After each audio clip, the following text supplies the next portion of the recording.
Hey everybody, it's Jonathan Scroggs with the modern day Macgyver. I forget to make videos and I apologize, I don't have enough of them out there. I'll get to fixing something and forget to have somebody recording me while I'm doing it. But today's situation encouraged me to go ahead and make a quick tutorial for anybody that's ever wanted to learn welding, but you don't have the time to go to a school for a year or two, and you don't have anybody in your life or anybody around that can just teach you some quick, small basics. I want to just make a short how-to video, and again, no, this isn't going to be everything you need to know. There's a lot more to learn, but I just want to show you some quick and easy basics so that the average person can say, you know what, I can do that. If Jonathan can do it, I can do it. And I promise you, that's the case. My dad used to know how to weld, stick weld 30, 40 years ago. Never has welded with a MIG welder in his life. And I kept telling him, Pop, you'll do fine. You'll get it, you'll pick it up quick. My dad walked in the door a second ago, grabbed the gun, and started laying bead, putting metal down. He did also. So I'm telling you, my dad's 67 years old and has never tried this in his life. And he just laid a beautiful weld, putting metal together. So, as quick as I can, and sorry, this could be a whole lot more, of a video than what I have time to make. But I suggest for a beginner or somebody that's just going to do home repairs or garden repairs, make artwork, get a little rig that runs gasless flux core wire. I like the 0.030. They have like 25, 30, 35. But 30 seems to be the perfect number, the amount of metal. This little rig here came from Tractor Supply. It was about $200. You'll have two knobs on most machines. One will be how fast your wire shoots out of your trigger. The other one is going to be how hot the spark is going to be, the amount of voltage. And again, this one's just running on a 110 extension cord. And if you got a good extension cord, you can run 50 foot away or 100 foot away on a real big extension cord and do repairs with these little machines. But I just want to give you a quick rundown. Get an auto dark helmet. That way, the solar power auto dark, there's literally no switches to remember to turn on, no adjustments. This helmet was $40-some, $45, $49. I'm not sponsored by any brand, so I'm not particularly saying any of this is the best. I'm just saying this is what was available for my dad and I to walk into Tractor Supply. We picked it up. We're home welding for less than $250 for everything. But anyway, the helmet goes on one adjustable knob. You pull it down on your head and you just turn that knob on the back. Helmet can stay up. Now, if you're about to weld, you're going to pull this down and it protects your neck, your skin, your face, like that. But I'm not going to talk through it because you wouldn't be able to hear me anyway. And again, I'm trying to make this as short as I can, but still cover enough that you're safe. You're going to want typically long sleeve, not cotton or something that's going to burn real easily. Leather gloves or welding gloves. I've done this for so many years that I just assume the more flexible lamb's wool kind of glove, or not lamb's wool, lamb hide glove. But on MIG welding, it's really important, whatever metal you're going to try to join together. See how this is a black painted stand that was two pieces. And you want to grind all the paint off of whatever you're wanting to weld together.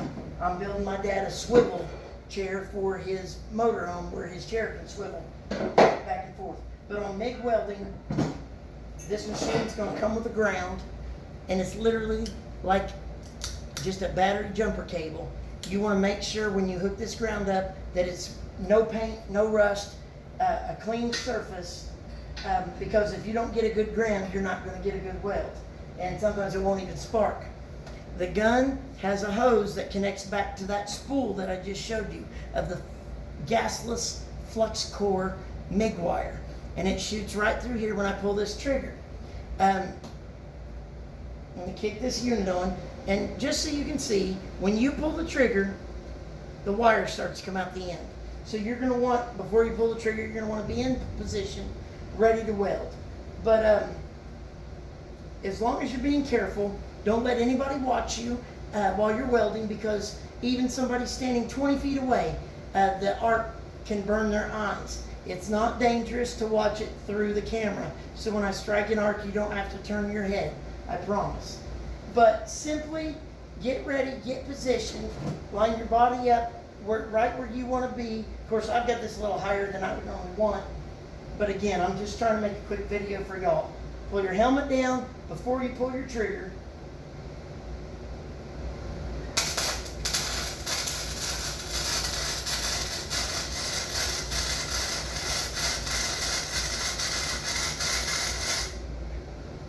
That's how simple it is, guys. I know there's a lot more things you can learn, a lot more ways to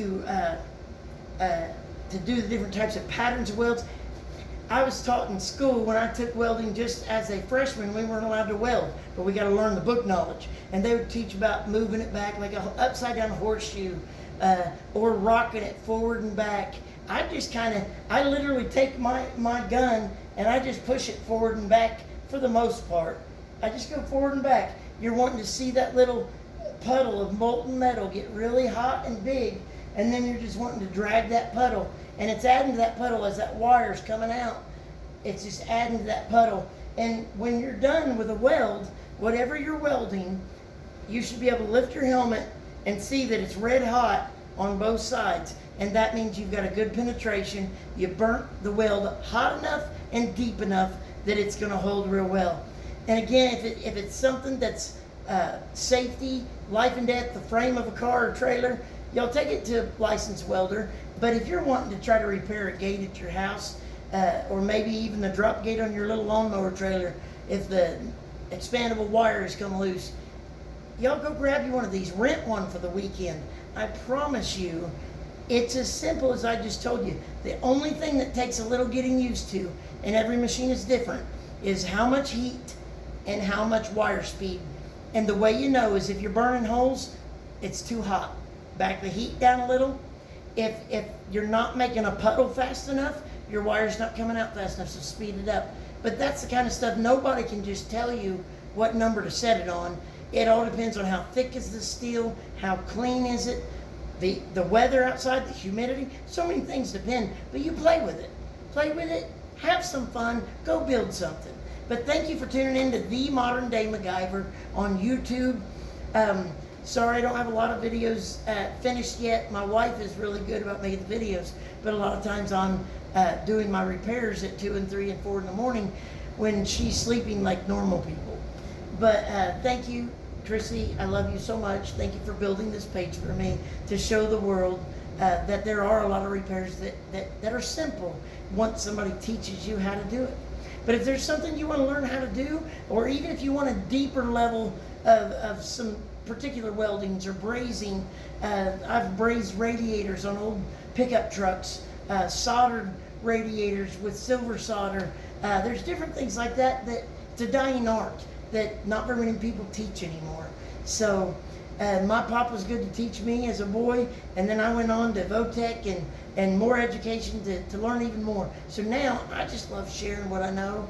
I love fixing things for people, but I also love encouraging people and building them up to fix things themselves. Because just like my 67-year-old pop, you'll walk in, you'll grab one of these, and you'll be a natural too, just like my dad was. I love y'all. Thank you for watching my The Modern Day Macgyver at YouTube videos. If you like them, click share, pass them around. If nothing else, your friends can get a good laugh about the goofy guy that's using hillbilly tactics sometimes to fix stuff. But I love y'all. Have a blessed day. God bless y'all.